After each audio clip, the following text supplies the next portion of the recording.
Testimony 28. This testimony is entitled Being Content.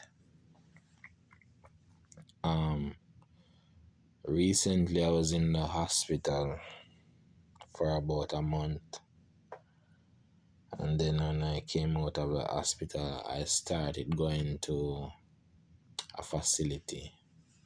Now this facility is like a recreational facility, but for patients, right? Patients can go there, and I think this facility is being funded by the government.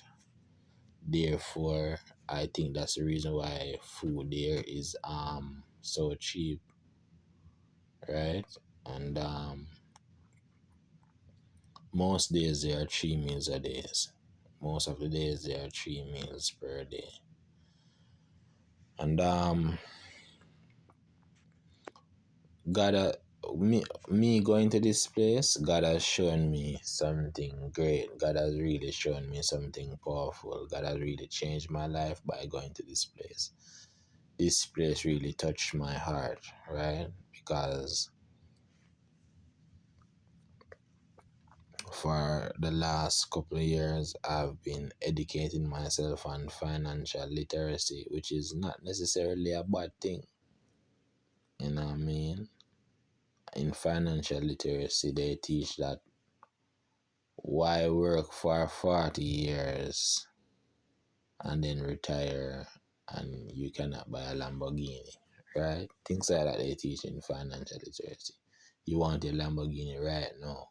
You want your Benz right now. You don't want to have to buy a car when you're retired, or maybe when you're retired you still can't buy that car. And why work for 40 years and have to ask somebody to take lunch, or when you can have lunch, or things like that, you know?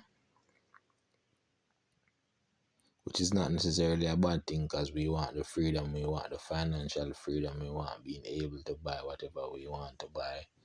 We want the time freedom, we want to be able to choose when to work and when not to work.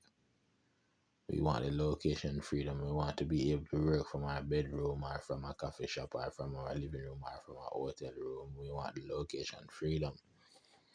All that is not necessarily a bad thing. But at this facility,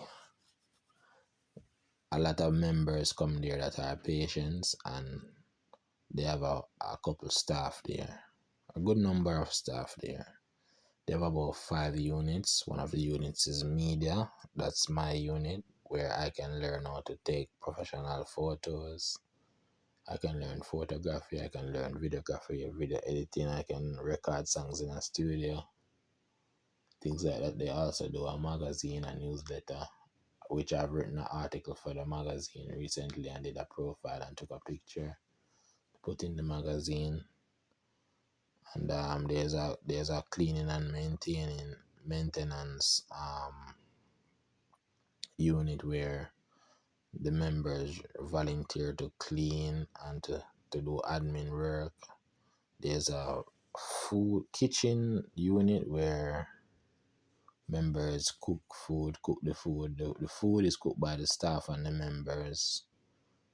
And there's breakfast, lunch, and dinner most days. It's a wonderful facility, and I mean, it really touched my heart, because I'm really going through a lot, and this facility has provided a lot of comfort to me right now, in terms of many things, in terms of a couple things. And what I saw, a guy by the name of David say he's the director there. One day I saw him cleaning the toilet, and I was like, wow, the director is cleaning the toilet. And I see some of his staff that do admin work. Sometimes they will mop the floor, they will empty the garbage, they will clean the bathroom, sometimes they work in the kitchen. One person doesn't do one job. And from time to time, you'll see another person serving food.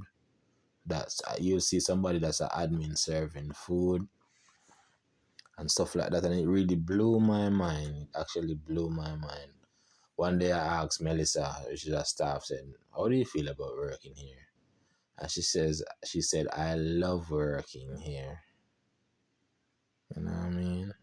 And one day I asked Ro, I said, "Ro, how do you feel about working with patients?" And she said, "I have a passion for working with patients." And I was like, whoa. You know what I mean? So lesson and takeaway is that making big money is not everything. It's a wonderful thing. It does make your life better.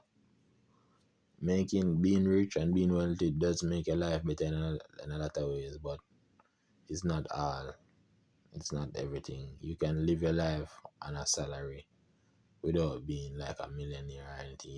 You can work a regular job and be happy and and be content. You can be content. You can, you know what I mean, work a regular job and be happy. And that's point number one. Point number two is that sometimes your simple job is doing somebody else such a great service. You know what I mean?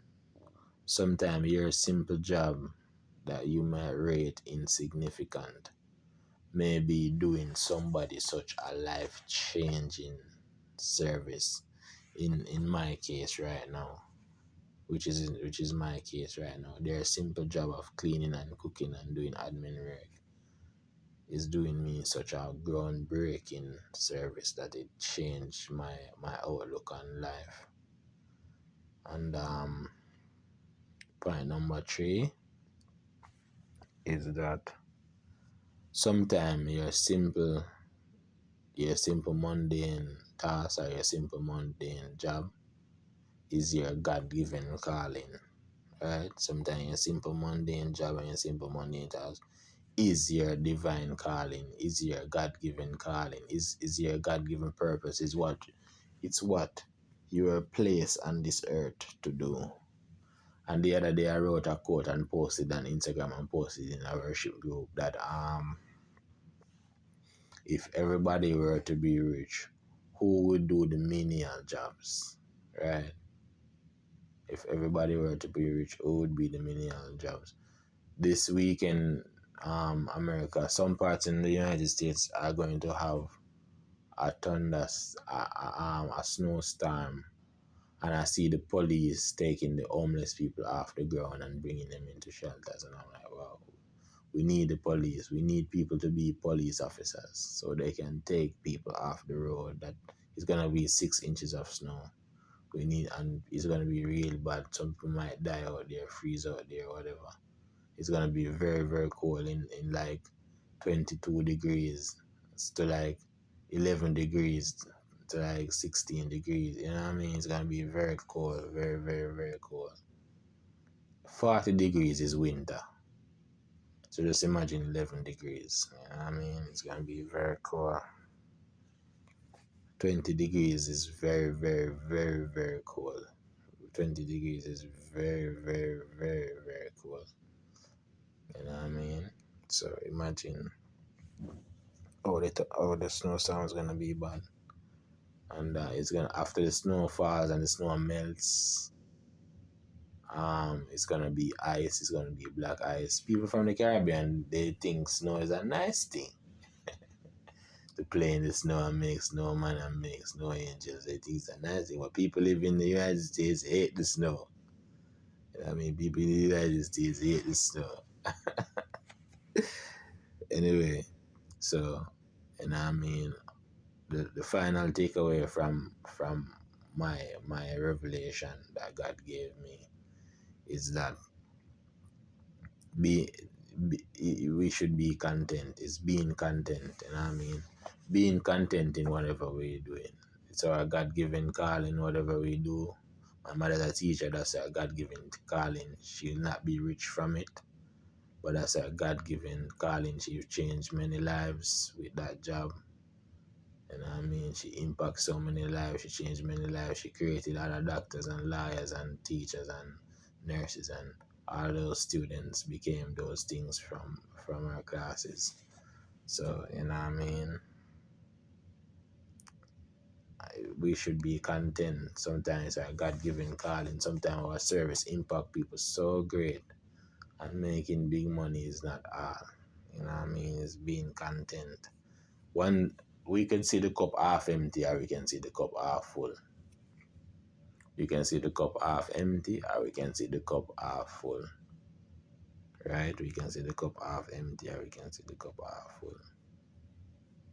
If we see the cup half full, we are content. If we see the cup half empty, then we are not going. We are gonna be uneasy. We are gonna be not content. We are gonna want to make big money to feel like money is gonna make us comfortable. But there is not enough money that will ever make us comfortable. We'll always want more money and more money and more money, and that's greed. You know what I mean? Money can provide comfort, but but if you're wanting to make some certain amount of money to be satisfied, I don't think you'll ever be satisfied, fully satisfied from money. I think human beings have a void, and only God alone can fill that void.